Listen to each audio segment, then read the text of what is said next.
What is the Lennar Homes development agreement with the city of Kerrville? Let's learn together.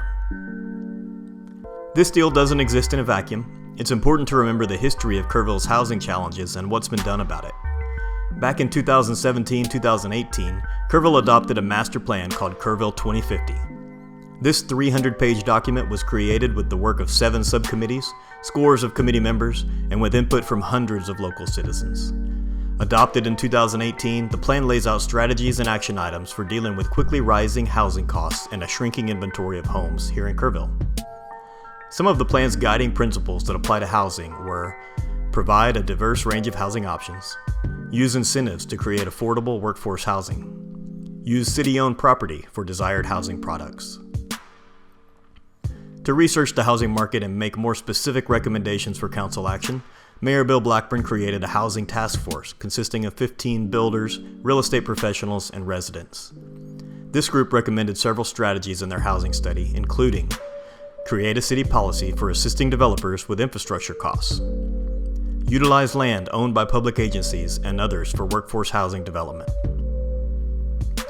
Then, in November 2019, the city put out an RFP, a request for proposals, for its 34-acre parcel of land on Loop 534 next to the new middle school that is still under construction. Unfortunately, even though the city extended the deadline, no proposals were accepted because the requested incentives from the city were too high or the build-out would take too long. The RFP was shelved. But then in October 2020, the city announced that it had reached a development agreement with Lennar Homes. Council voted to move forward with this agreement, which included the following terms laid out by City Manager Mark McDaniel on October 21st, 2020. This is their commitment in the agreement.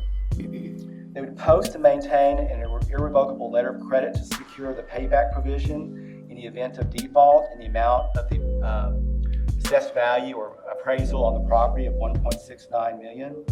They would cover all the closing costs after all the annexation and planning is done. They would install subdivision infrastructure. They estimate the value at $5 million. If it's more than that, it's still on their dime. But their estimate was $5 million.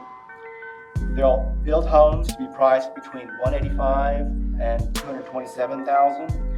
And again, that's the 80% of the AMFIs defined by the Texas Department of Housing and Community Affairs. The city's incentive would be the land only. As I mentioned, it was appraised here recently at $1.69 million. A few objections were raised during this meeting, including the concern that this was a national builder, not a local builder. Councilperson Kim Clarkson responded. Yeah, go ahead. I'd just like to say that I wish that a local builder could do this project. We've let this project out for bid 3 times now. We've opened it up. We've never had anyone that can do what this is. I would love nothing more than for a builder to say, I can do this exactly the way this proposal is. But the truth is, from 2016 through now, we've asked, what can you do? Please help us with this. And we haven't ever gotten anything until now, in my opinion, that puts us in the position that we find ourselves in tonight. And this is a good point to remember. That RFP was open to anyone, regardless of their size or their location. If a local builder had offered to make the same deal, the city would have accepted. But Lennar is a production builder, so they have the advantage of the economy of scale to build a large number of homes very quickly for a low price. Unfortunately, smaller local builders can't compete at that level. And if the homes are more expensive to build, they're more expensive for the new buyers, defeating the entire purpose of the effort and not meeting the goals set forth in the 2050 plan. Housing is good for the overall economy. Gil Salinas, head of the Kerr Economic Development Corporation, tied housing to jobs, saying that if workers can't find housing, employers won't consider Kerrville as a place to locate or expand. Housing availability and affordability has become a huge factor in how companies are approaching communities today. And that's because they need to ensure that their workers, all the way from the basic entry-level positions to the CEO and the president of that particular company and everybody in between, has an opportunity at purchasing a home. So, what are the deal points again? who gets what? Here's a rundown. The city will give this land to the developer, valued at around $1.7 million. Lennar will build out all of the infrastructure, including roads, water, and sewer lines, at their cost. The cost of the infrastructure is estimated at about $5 million. Lennar will then build 125 homes and will offer them for sale between $185,000 and $227,000. That's the price point that the state of Texas identifies as within reach for our workforce here in Kerrville. The city will also waive its development fees. The good news for Kerrville is that there are no tax abatements as part of this deal, which means that when this subdivision is built out, it will go back on the tax rolls. Right now, there is no property tax revenue at all from this land since it's owned by the city.